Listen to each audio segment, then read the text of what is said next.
Good afternoon from VIT University in India. I am Farzaneh Haratian, an associate professor teaching at VIT this year. Last 4 years I was teaching in China. My first PhD is in English literature, and my first master is related to TEFL, teaching English as a foreign language and education. I studied my second master and PhD in general psychology, and I try to use both disciplines to understand better the complicated mechanisms involved in the language of literature, and also how literature and the language of poetry, for instance, can help in the therapy and the treatment. In research, I'm mostly focusing on positive psychology, ERS, emotion regulatory strategies, and also poetry therapy. By poetry therapy, I mean how poetry as an exalted form of literature, and with the aesthetic devices, with the figurative language and the figures of speech, with metonymy, metaphor, simile, personification, with the different kinds of rhymes and meter, with the music, can affect the readers and the writers. Conscious becomes tangible and it can be touched because it's coming from within. And before going any further, to start my talk about poetry therapy and reading some poems from the book Soul Seeking Transcendence that was published 2 months ago in January in academic press in India. It's a collection of poems written by me and my daughter Diana Kamyabizadeh, who is a talented high school student. The collection of poems are basically focusing on self-discovery journey. The prologue and the epilogue of the book, I try to talk about the profound importance of poetry in education.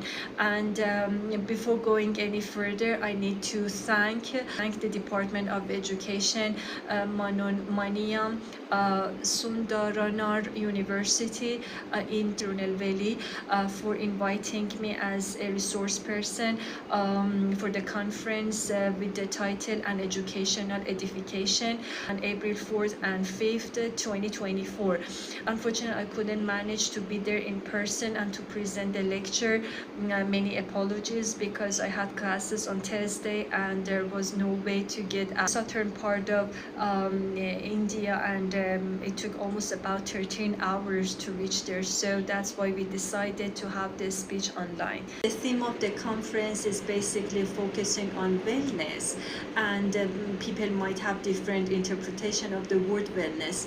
By wellness, I would assume that it's about well-being, and I'm talking about emotional well-being, I'm talking about mental well-being and happiness.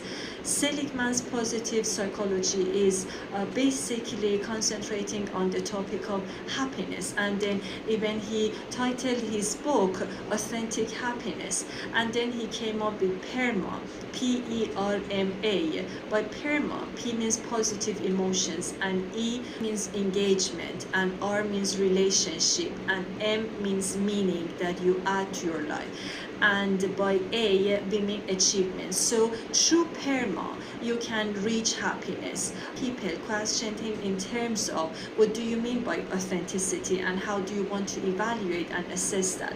But the whole topic is about well-being. How can we develop the positive emotions? My focus in research is on poetry therapy. So I am using the exalted, heightened form of literature, poetry, in order to show that how the language of poetry, with the use of different devices, different instruments, aesthetic instruments like metonymy, metaphor, simile, personification, how can it heal? How can it improve mental well-being?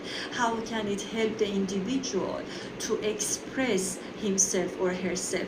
Because when I am talking about poetry therapy, as Maza, he is one of the great researchers in terms of poetry therapy, and his book was very much inspirational and motivational for those who wanted to pursue poetry therapy. He said that poetry therapy is happening in 3 different layers when they are reading it. Like, for example, just reading, and it is reception. It means that you are receiving the insight, by reading the poems of the great, for example, poets, specifically those that have written some positive poems, some positivity is transferred through the different lines and diction used in the poem. And second one, which is productive, is writing the poetry. For example, somebody is suffering from depression, writing from within.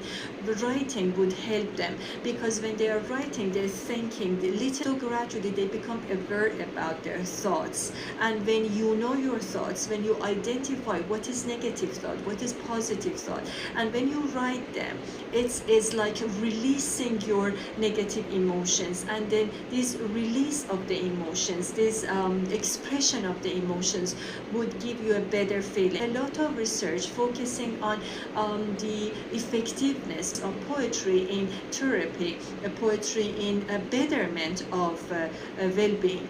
Now I'm going to read a poem from the book Soul Seeking Transcendence. The title is Soul Needs a Surgeon. So here I want to show how poetry can help people suffering from different disorders. Crumbling, tumbling turmoil in the soul, causing nocturnal numbness in the body shore, triggering a fall, failure, a hole.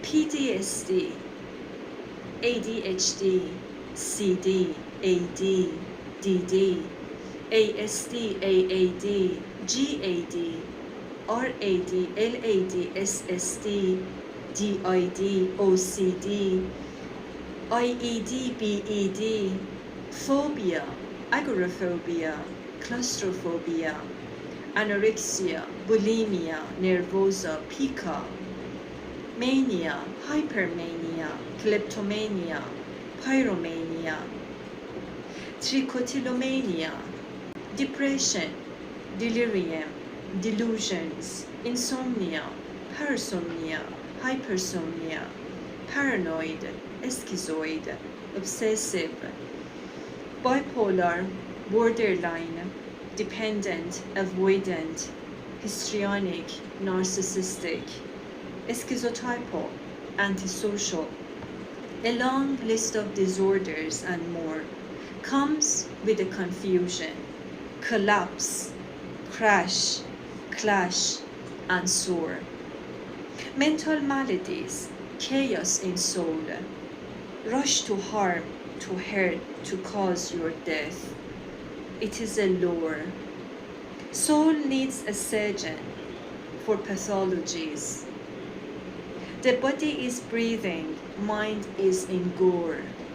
Condition is getting worse. Soul is diseased by some foul force. Poor mind and soul, off with regulators, off with ERS and so, is condemned to carry distress, unrelieved stress, morbid mourns, a freighted cargo of thoughts so coarse, of sores, dreary chores. December 7th, 2023. This one I wrote it when I was going for a lecture on poetry therapy. So as you see in the beginning, soul needs a surgeon. We're talking about mental well-being. I believe that poetry can do the job perfectly well.